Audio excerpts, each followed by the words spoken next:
Welcome to the DeFi Standard. This is Patty XRP, and I got with me. Mickey B. Fresh. Yeah, so how we doing today, Mickey? This is the first time we've gone live since the announcement of the Songbird Network. I'm doing good. If anyone hasn't seen, I definitely encourage you to check out Patty's video that he made this morning. It was excellent. I really enjoyed that. It was basically covered the timeline of comparing Kusama to Songbird and how Flare Network is similar to Polkadot. So what Songbird is going to be is not something completely new. So the concept of what they're building here just didn't come out of nowhere, and it was really great breakdown of how Kusama launched, and it had some issues, and there were bugs, and it started out centralized, and it grew to a very powerful network on its own, and it was able to support the launch of Polkadot. And now that's what Songbird here is going to even have an advantage, I think, on Kusama, Patty, because it's going to have smart contracts out the gate. And that's the one thing about Flare Network, unlike, say, Cardano and Polkadot that don't have smart contracts here. I think this is really a big deal that Flare Network is going to be able to launch with the full capability. So I know a lot of people were disappointed it was delayed, and I understand the frustration on that. But we're going to come out with, now a test network that all of us are going to be able to test on with real value, and we get another token, and we get another network. So I don't mind waiting another month or two for that to come out with all this value and testing. And I thought testing was like an important thing to all of this. Yeah, absolutely. And in the video earlier, we kind of talk about how, or I did rather, the with Kusama launching, it was a slow rollout. With Flare, we are going to have around a 2 to 3 month rollout of everything. But now, when it launches in October, it's probably just going to be, full board, throttle everything up from the get go. Like the F asset system is going to go live, probably, I'd say, within a week at the latest after. The Flare network officially launches. So that'll be cool. And I think, originally one of the things that kind of got some people that were upset that missed the airdrop, maybe because they weren't in crypto at the time or they just didn't know about it, was that they were going to be able to earn Spark with their XRP. In order to participate in the Flare Finance airdrop without having to invest any additional money. So I think that's cool that those people are going to be able to do that again, especially if they've been here supporting the network the whole time, and we're excited for that. So that's definitely, I think, a really good kind of unsung outcome of what's going on here. And with that, Kusama obviously did really well. There are differences between Songbird and Kusama as far as tokenomics and stuff, but I mean, that kind of goes into Polkadot and Flare as well. So the one thing with Songbird is we're going to see action a lot quicker than what happened with Kusama. So, if Flare starts off well and everything, I wouldn't be shocked to see Songbird flourish alongside it. Exactly. And I just want to stress here that there are no set deadlines for anything about when specific dates they've given for when anything is going live. They have a rough estimate right now. What is it? It's 5 to 6 weeks for Songbird. Yes, that is And a rough then we're estimate. looking at what, October-ish range. So there's no set times. They never really put a set time. I mean, initially they wanted Flare to go live, Q2 at some time, the end. And obviously, it looks like the project has grown bigger than they planned. We don't know exactly, what went on with the security audits and that, but you're launching a layer. One thing I wanted to stress here is that Flare is not a product. It's not a financial product. It's not a service. It's not a startup. It's an infrastructure of a new blockchain with new technologies. And yes, it's attached with this value of a native token that we're getting. But we got to understand that they're launching a network here. And it's a decentralized network that's going to have a decentralized governance and consensus. So launching something like that is not like launching a wallet or launching an app. This is a whole network. So you could see how Cardano and Polkadot taking years in development, Cosmos, many of these. Flare is able to bootstrap using XRP, Ledger technology, and really Ethereum smart contracts. And I think it's going to give an advantage. So like Patty was saying, once Songbird goes live, we'll be able to test, the full functionality with smart contracts and everything. You can't even do that on Polkadot or Cardano right now. And there's been 4 years in development. So we got to keep that in mind when we, think about launch dates and delays and stuff. Because what does delays really mean? It's really more about, getting your token, or is it the network having full functionality? Yep, absolutely. I mean, I want all the functionality it has to offer. I mean, I Hmm. remember when, to me, the F asset system starting 6 to 8 weeks after launch was more of a gut punch than moving back the whole network launch and now the F asset system going live around the same time the network does. So I'm kind of happy about that. And then, now we're going to have opportunities to do all this testing. We'll be able to make videos when there's not as, possibly as much money on the line so people can learn. You can take a little more time to get your feet wet. Like you don't even have to, other than delegating maybe your FTSO vote, you could sit there and watch what other people do a little bit if, you decide you want to mint whatever F assets are going to be called on the Songbird network. So I think that's nice. It's going to give people more flexibility. Um, and yeah, I mean, a lot of these networks, like the other thing is, while a lot of people imagined a rush to get smart contract platforms working, a lot of the projects that, are going after that, just like Flare, that are big at this point, don't really have them fully up and running yet either. And, Ethereum does, but they're still trying to move to proof of stake 2.0, which who knows how much longer that's going to take. So, I mean, I think like if you're worried about, kind of the competition getting ahead, there's a lot of room for a lot of different networks, and really, it's Flare's not too far behind the curve at all. Okay, so Lemire Latson, you're asking about the Patreon subscription. Learn to earn tier. So that's like we have one that's like $3. It's just like if you want to say thanks for the YouTube videos, but the one above that, learn to earn, you can get access to any spreadsheets, and then also the Discord and Telegram. Um, let's see. Yeah, so this is exciting that we're getting two networks now. For one, I think, another thing here I just wanted to bring up. I know people are asking about the exchanges and who's going to support this and not. Now, we think that Songbird is going to probably come out at a very low value. So even if for some reason the exchange that you're with, you don't get your Songbird, tokens through the exchange, like you're going to get your Spark. It's for like $100, you'll probably be able to buy more than you're going to even get for Yeah. thousands. If it's going to be very low, it's most likely, we're assuming it's going to be a very low price. So the amount you're going to get in the airdrop is probably going to be minimal value wise. So you could pick up like 10, $20 just to play around with then on the Songbird network to really test. So keep that in mind. It's only going to be the initial, you're going to get 15% of whatever your XRP holdings were on December 12th, 2020. So remember, this network was mainly built as an extra for testing. Now it's a bonus that we get a token that's going to have value, but it's not a test network. It's a real network being used as a test network. So if anyone remembers what David Schwartz said, this is one of the problems in just crypto and blockchain in general is how do you test with not with real world value on the line and attack vectors there and adversarial components to it. You can't do that on just regular test nets. And really what Songbird is a real world testing ground for new technologies for the Flare network. And it will probably have some advanced, down the road, probably have some advanced functionality that Flare won't adopt right off the bat.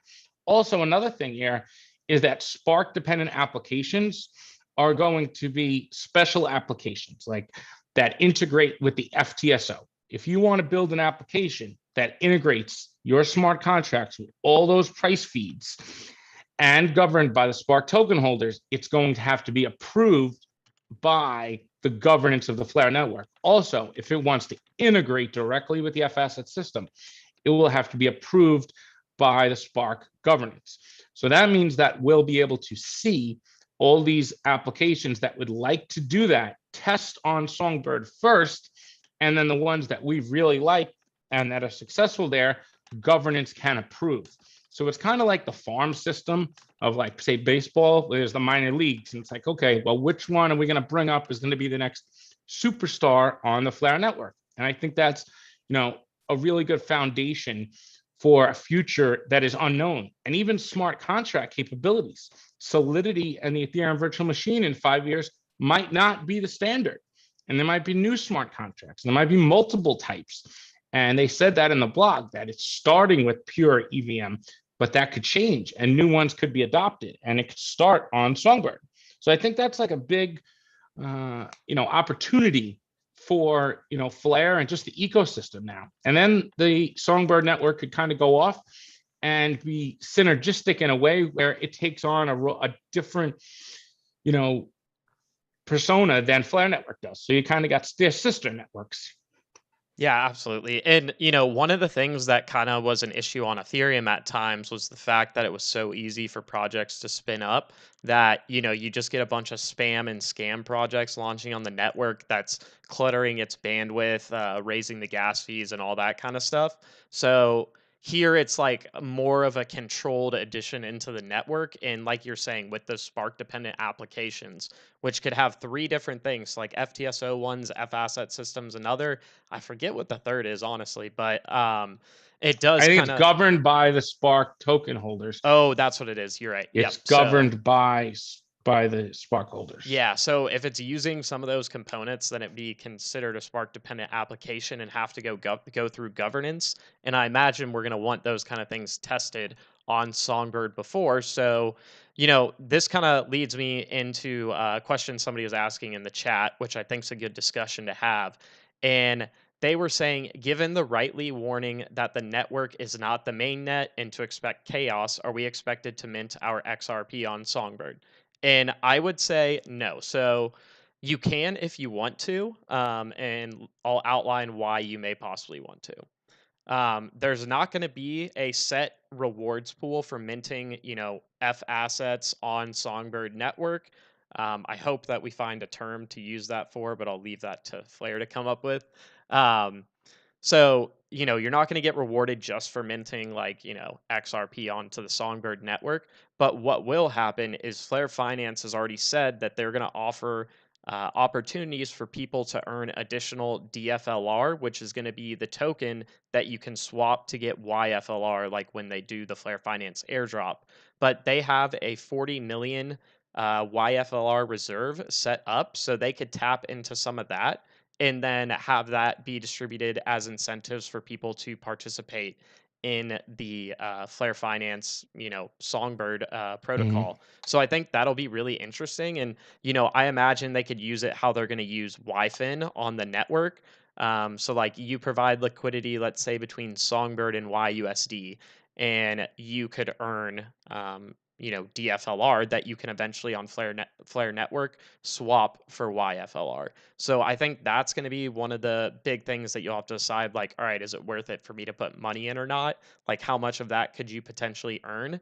So that's where I would say, like, I would be more willing to take the risk of minting, XRP onto the network. If there's really no way to earn rewards with it, then it's kind of like, all right, well, I probably wouldn't want to do that just because I don't want to put any of it at risk with the chaos warning they're giving. But there are going to be like incentives, and especially from dApps, it's looking like to do that. So, just be kind of a risk reward thing. Like, can you earn enough DFLR that it's worth it for you to put some, additional stake up in the network?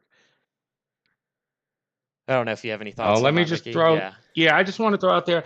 Just want to say what's up, Siege. What's up, Carl? What's up, Alchemist? I see you in here. I just want to throw in with the F asset system. I wouldn't be putting a lot of your XRP on the line. Not financial advice here or anything, but do take their warning. Now they're copying that warning from Kusama. Put the exact same thing out. The chaos warning, which means it's a test network. So it's really there to just test how to mint FXRP. Get used to doing it. I wouldn't be looking at it that you're going to be able to earn a lot right away, but get used to how to use it so that when Flare Network goes live, you'll be in the best position to make the best investment decisions and strategies on the Flare Network. So use it just with low value. Take $20 in FXRP and mint it, and then use it around the pools, or use it in Flare Finance. I mean, it will be decisions to make, like, do you want to earn these rewards? But there's a risk there. They're letting you know this is a test environment with real value. So use your XRP value sparingly. I wouldn't be throwing a lot on the line. I'm not going to personally, but Songbird you're going to get, or even if you don't get, just buy $20 worth just to test the network and then you could prepare. This is all really a preparation for Flare Network and then the future Songbird Network. So Songbird will evolve into its own network, but in the beginning, I think that we do have to look at it like a test network for Flare. All right. So I think that's like just the understanding of how we have to look at it. Like it could be an opportunity to make a lot of money, but it's higher risk. But it's also a place here where it's definitely going to be a test network. So let's use it as it's supposed to be. And if we can make some value out of it, that's great. And then we could see how buggy is it, how many bugs are there not. Is it really a chaos network? Is it safe? I think we'll have to kind of figure that out as we go along. Yeah. So but Flare Network, I think, should be good to go then when it launches. So you should feel comfortable putting your assets on that when that launches. Yeah, and I'm curious, Mickey, what do you think's a lot of money to put down on Songbird? Well, there's one thing of investing in Songbird and then using Songbird. I mean, with Songbird, I think that's just like a high risk, high reward thing. You could go out there and buy a lot of it and it could be you could get it dirt cheap. And, in a year from now, it could be worth a lot more. So it could be a huge, opportunity, possibly, or the network could fizzle out. I mean, I don't think it's going to fizzle out because we have an established community. So I think that's very unlikely to happen. If we didn't have an established community, then that would be a possibility. I just think it's very unlikely. But putting a lot of money into Songbird, I don't know. What do you mean by a lot? That's what I don't know. I don't usually do the price prediction thing and the money. I think everyone has different goals. Yeah. But I think it's going to be very inexpensive at first. Yeah, I agree. I mean, I don't know how to answer that. Yeah, no, it's all right. Tough one. For me, it's like, if this thing's trading at like a penny on a dollar, then I'm definitely willing to, put in some capital to maybe gain some price appreciation if Flare does well and that carries over to Songbird. Because I mean, like, you could think about it this way: you could buy 10,000 tokens with $100 at 1 cent, or you could buy 100,000 with $1,000. So that's not like that much invested. And for some people, investing $1,000 really isn't that big of a deal. For others, it is, but 100 is much more manageable. So I mean, that's stuff you can do. And we'll definitely do. Nikki, I kind of wanted to do this tomorrow, but a Songbird rewards overview, since we have that spreadsheet going. The rewards are definitely a little different. So maybe, we'll get that out, that one out soon to kind of explain that, how they're going to work. We also need to see what Flare Finance is going to set up. But I mean, like, I would expect way less people are going to participate on this network. So like, if let's just say you keep your Songbird and you keep delegating to the FTSO, like those rewards are going to keep coming out, and it's very possible there's a period of time where people just like forget about this and are not using it, especially when Flare goes live. That That's you could be on the side compounding with the FTSO on Songbird, and over a year maybe that could earn you a decent amount. And if the price goes up to maybe 20 cents one day, I don't think that's like insane. It'd be like, I want to say maybe like a $2 billion market cap. I mean, we saw Kusama go much higher, but just spitballing, if it does turn out well, that's a pretty decent profit that you could get off buying it cheap. So that's kind of where I'm looking at it, is like, I probably would make the most money off purchasing Songbird really cheap and then getting some like 10x move to like 10 cents, rather than just earning a ton of Songbird tokens from rewards, since there's not going to be an F asset pool. But that's another thing, is we could choose to create an F asset pool. So like, Flare Foundation is going to be getting all those tokens that would have gone to like the F asset pool on Flare. For Songbird, they're not going to have them, so they're going to the foundation. And that's another thing. So like, let's say if exchanges don't really distribute it, or some of them don't, or whatever, like, we could come up with ways to utilize that spark that Songbird token that's being saved, and maybe divvy it out to people that weren't able to get in, or have just some kind of like claiming thing. Another thing here is the Songbird might not be listed by exchanges, but I don't see why they wouldn't just pass it to the eventual users. If they're going to support Flare, even if you don't get it right away, some of these exchanges, they have so many different things going on with so many different assets they're listing. They can't keep up with everything. So to them, this might be all new when you're sending, tickets into their customer service. So don't be surprised that, they're not answering you right back. Are they going to support it? They're already supporting Flare. Then they just have to just pass that along to you. At some point, they probably will, most exchanges. But at the same time here, it's going to be like a test token. So it's still only going to be 15%. I don't think it's going to have near the value Flare will, but who knows? It could surprise us. The one thing, like Patty was saying, you can do right out the gate that you could feel comfortable, you could start making money, is just delegate your votes to the signal providers with the Songbird you receive and or buy, and just use it there. I mean, personally, it's not financial advice, but there'd be no reason to just sell. I mean, you're getting a second token on top of for free now. I mean, people will, but there's really no reason. I mean, just take it, delegate it, and just compound your assets there and just let them build. And that will be your starting ground flywheel, getting it going there. And then you see how the F asset system is, see how the Flare finance is. We're going to make, one thing that's nice here is we'll be able to make plenty of tutorials going through how to delegate your votes, how to mint F assets, how to use Flare finance, how to use Probity and Trustline and Gala. And I think we'll see other applications spin up too. So I think we'll see more launching on Flare when it goes live than what we would have if it would have went live, say, this month.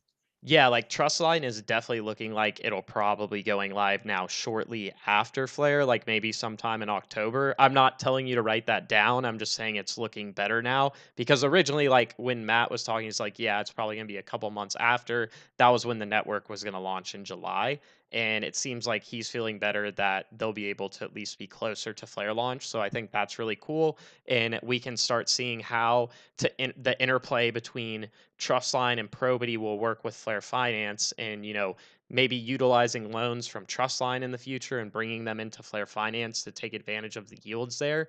I just think it'll open more opportunities for people and more flexibility, like customization in your plan for the network, which I'm really excited about. And yeah, so one thing I was seeing kind of just like questions about how to access Songbird. So nice thing, Bifrost is going to come out and allow you to seamlessly access Songbird just like you would Flare. I would hope that Decent's probably going to do the same thing as well, since they've been really gung-ho about supporting the Flare network. They have that partnership I saw with FTSO AU now. So I would think that they're probably going to try and get them to do stuff for Songbird as well. So we may have two wallet options right there. That would be great. And you can always use MetaMask too. So definitely a lot of options. Will be nice to be able to set up our wallets before Flare Network goes live, see how that's going to work, like, what you're going to need to do to get your tokens there. So you're not going to feel lunch or, rushed or any of that stuff when Flare comes live. So it'll definitely help you get ahead of the curve, like mentally and emotionally. I feel like having, been used to it at this point. Yeah, the wallet functionality is going to be important because that's something we're all really not used to yet. And you're going to be using these wallets going to be very different than, an XRP wallet. These are going to be smart contracts in there, basically all these other tokens. So the only native assets are going to be Songbird and Spark. Everything else is going to be like an ERC20 type smart contract. So the wallets will be able to hold all the assets. They'll just have different chain IDs, I believe, between Songbird and Flare Network. But they'll be able to all be held in the same Bifrost wallet or Decent, which is going to be nice. And you're going to have, different functionalities. I'm sure Bifrost is going to have to make some slight changes on chain 1 will be probably Flare, chain 2 might be Songbird, but it will allow them to create nice interfaces now for us, and we'll be able to test them. They'll be able to tweak them. Same goes for Flare Finance. Like, everyone was so excited this thing is going to launch. It's like, well, wait, where's all the beta testing? They said they were going to do testings for the FTSO too. So all this will take place now on Songbird.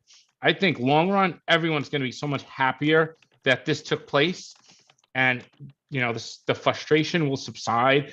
And it seems like community is kind of divided. And I understand that, hey, we're expecting to get this thing. It was going to have value eventually, and now we got to wait a little longer, and we've been waiting a little longer for XRP's price to go up. So it's like another thing on top of everything. I think emotions get the best of us, but we are a strong community, and we've all been here for this long, and now we understand that Kusama did this and they were super successful.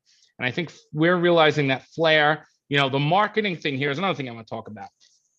A lot of people complain, well, they're not marketing this right, the communication was not good. Well, they're not marketing you a product. They're not selling you something. This is a network they're building for you that you're going to govern. So I think we really have to try to keep that in mind and understanding. They don't want to be out there marketing like it's their network, because this is going to have value. XRP is in the middle of a lawsuit with Ripple with the SEC. So Hugo's not going to come out here and do videos and tell you, oh, this is how it's going to go. That's why, the blogs and the very, I want to say, laid back approach of communication, isn't probably appealing for a lot of people. And it's not the same as the way Ripple, acts, but that's something to be expected. Flair and Hugo always said, we're not going to be the face of the network. We don't want to be the face of the network. We're going to keep you updated on how we're building it and how we're launching it. And, this was kind of last minute. I understand that, but it's not a product. They're not selling you something. They're building something that's going to be an infrastructure for you to utilize. It happens to come with a native token, but we have to realize there's the token and then there's the network.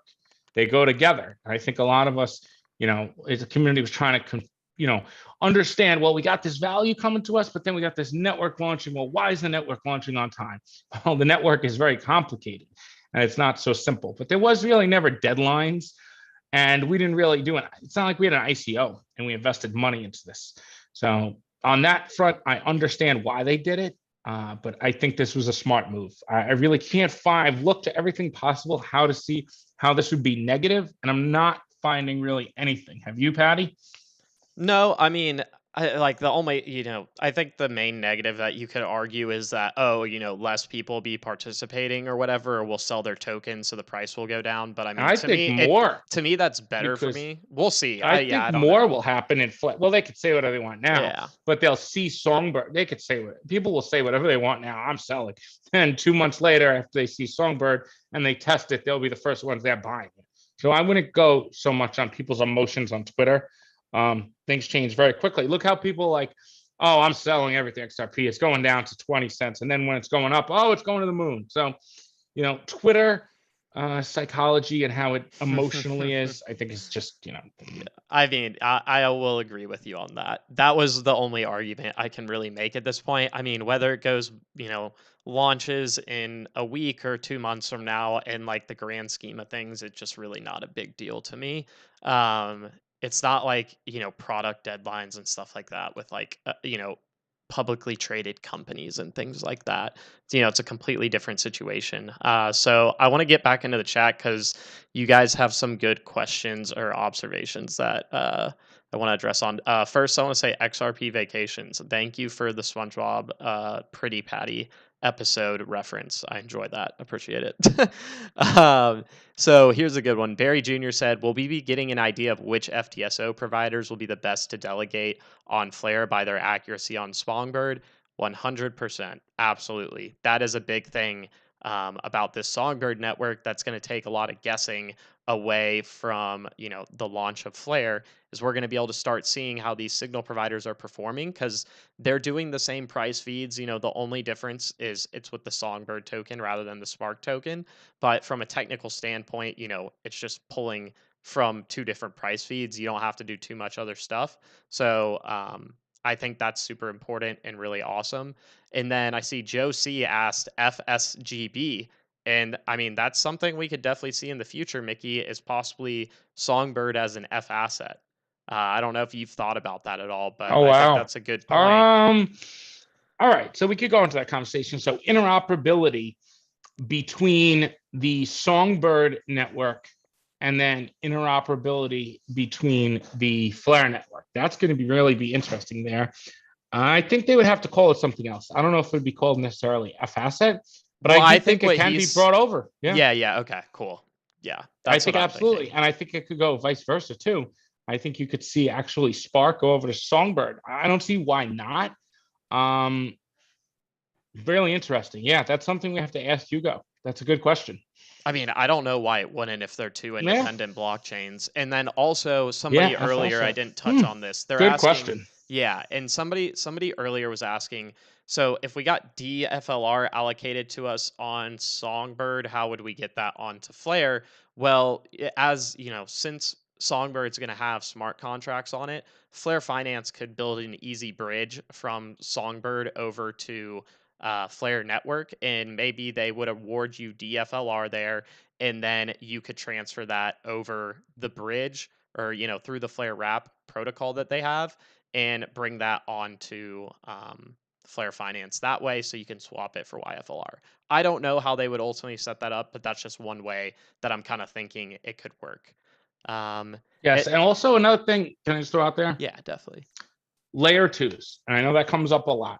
This opens up the possibility for a lot more complex layer two solutions. So we think of, what is layer two? Think of like Polygon, Matic, right? How big and how much has that exploded on Ethereum, for example? We're going to see networks like that come over to Flare and Songbird that will be on both, and they'll open up a whole new world of applications and development. So that's exciting to see. And I think the whole just blockchain space and crypto is so early still. These applications are going to span over multiple networks. So when you say, well, how are we going to get this to that network? It's all going to be kind of just controlled by your Bifrost wallet or some middleware that will allow you to connect to both.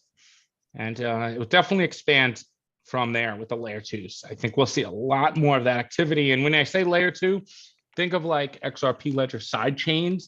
That's kind of like a layer two. Think of like Lightning Network on Bitcoin. That's kind of like a layer two. So that's what I mean when I say that. Everyone understands. Yeah, and one thing I do want to point out, while it looks like they're aiming to have Flare launch sometime in the beginning of October, if some kind of issue is found on Songbird while it's being performed, that could ultimately push back the launch. So I just want people to be cognizant of that. Since we've seen it push back before, if something happens again, it could happen again. So as much as that would suck at that point in time, it's just something you should have open in your mind as a possibility. Let's see. But we'll have a better idea because we'll be able to see things in action. So it won't Yeah. be as much of it being in the dark. So we'll be able to know it's not working and get a better idea of, okay, it looks like we're going to launch on time because things look good. We're not in the dark, kind of like how we were now, where we had no idea. Yeah.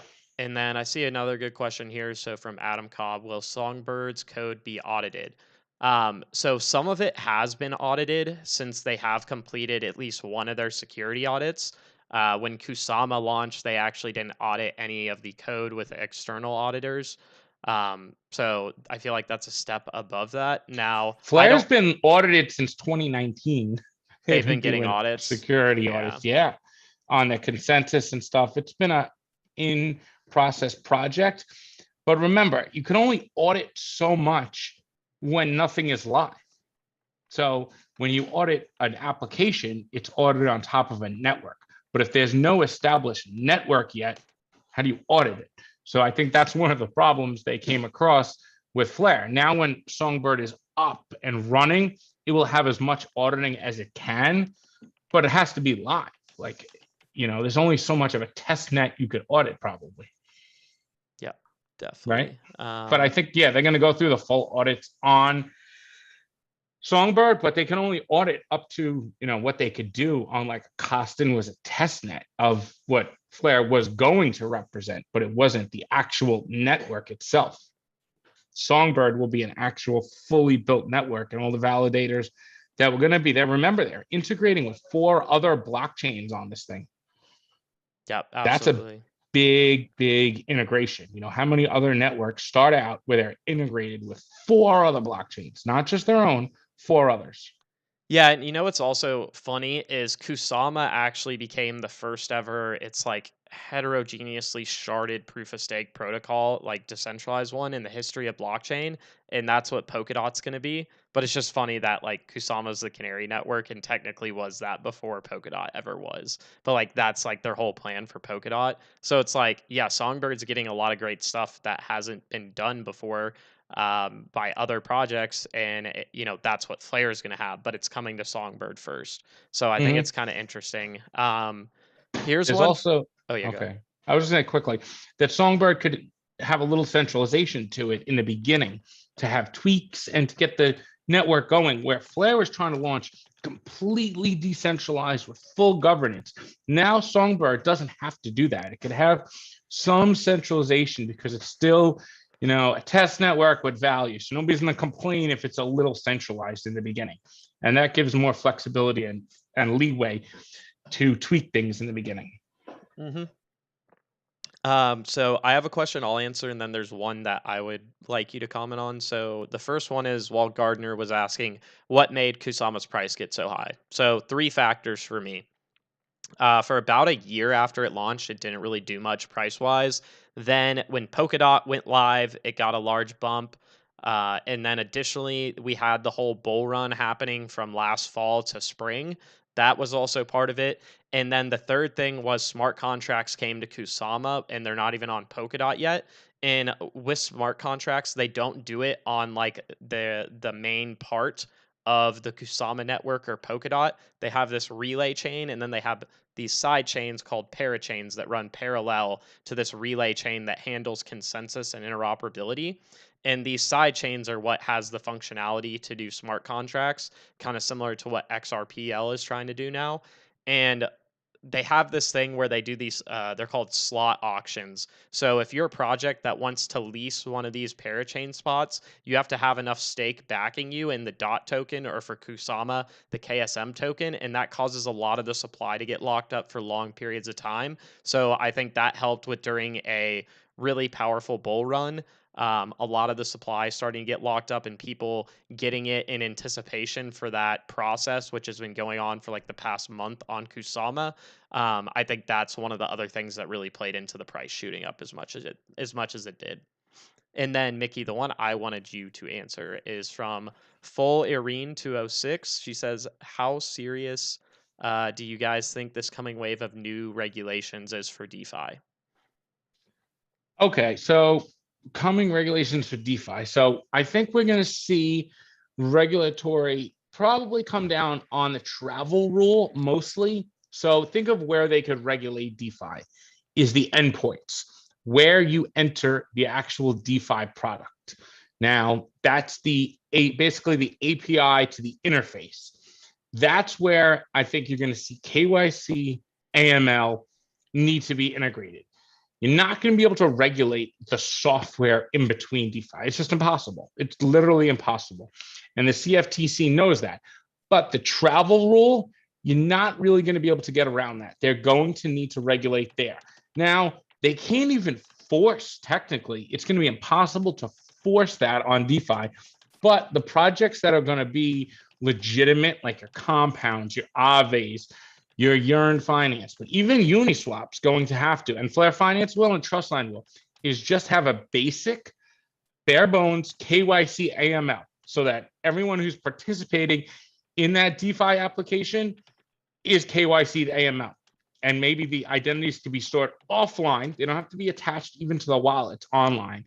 They could be on an off, ledger, off chain, something like Global ID or something like that. And that's the only way I could see them really regulating DeFi, in that way. There's no real way to say, oh, we're just going to crack down on DeFi. Who are you going to go after? I mean, to an extent, there's no one really to go after because nobody's in control of it. So with like BlockFi or Celsius or some of these other things that are CeFi, you could go after the actual entity. There is somebody there. The only one there on DeFi is the developers, and then that API endpoint that you actually get into the network from, the application from. I just don't know how else they're going to be able to crack that. I think you'll see stable coins, but more like the USDT and USDCs, who now there was just an article that came out with USDC that it's not even fully backed by one-to-one cash. It's got some illiquid other types of cash-like assets in it. Paxos is really the standard when it comes to stablecoins. And I know Binance USD is a white label version of Paxos, so keep an eye on that. I think we'll see stablecoin regulations, but there's really not too much. There's no way to really regulate software. I mean, it's just different. The regulations now assume that there's an intermediary in the middle, like exchanges. But with a DeFi, there's no intermediary. So who are you going to regulate? and there's no location of a DeFi like the way there is in exchanges. So I wouldn't really worry about any type of regulations in that way. I think it's more the travel rule and KYC. Yeah. And I think this will spur digital identity to really come into a mix here. And we'll see self-sovereign digital identities in the near future. Like your civics, your global IDs are going to be big. Yeah, and I mean, they're gonna have like RegTech is an emerging field Exactly. that's gonna New. happen. So like we'll see stuff like that get put in place. I mean, I feel like the market's getting to a point where it's too big for them to just crush it. Um, so I think like it's out there now and it's gonna stay. You know, whether if people really adopt it in the long run or not, I think that's open for debate. I definitely think they would. Or like a lot more value is gonna go into these networks, but Mm-hmm. yeah, I mean, we'll see. Like, they're not going to just, it's going to happen like over a long period of time. We know how slow Congress is. And there's a lot of other jurisdictions across the world that have been really open to these new enhancements in tech. So, it's one thing to talk about the US, but, the rest of the world, a lot of it's moving forward with this stuff. Mm-hmm. And a lot of Wall Street's going to be these hedge funds, family offices. They're just waiting at the doorstep for DeFi to get more mature. Because once we get tokenization in there, the earning of the yield and the alpha is going to be unbelievable. So that's like the basis for the new financial system. It's just going to take a couple of years, but this is it. And they see that. Like the CFTC sees the technology here. And the SEC could say, hey, we want that on exchange and all that. Great. But the whole market is kind of. Mickey, I think you cut out there. It might be my fault, though, at the very end. Am I good? You're good now, yeah. Yeah, sorry. It might be, what was I saying? The hedge funds, they're all going to want to get in on this. That's really what they're going to see here. And tokenization is going to be the next thing. And Ripple has said, what do they say the next big things? Tokenization and NFTs. So keep an eye on the F asset system too, because we haven't got the full, details there. I think there might be more there that might excite us in the future. So I have some ideas that we've talked about in our Patreon group about how they could kind of, there's some new financial instruments that could come out of that.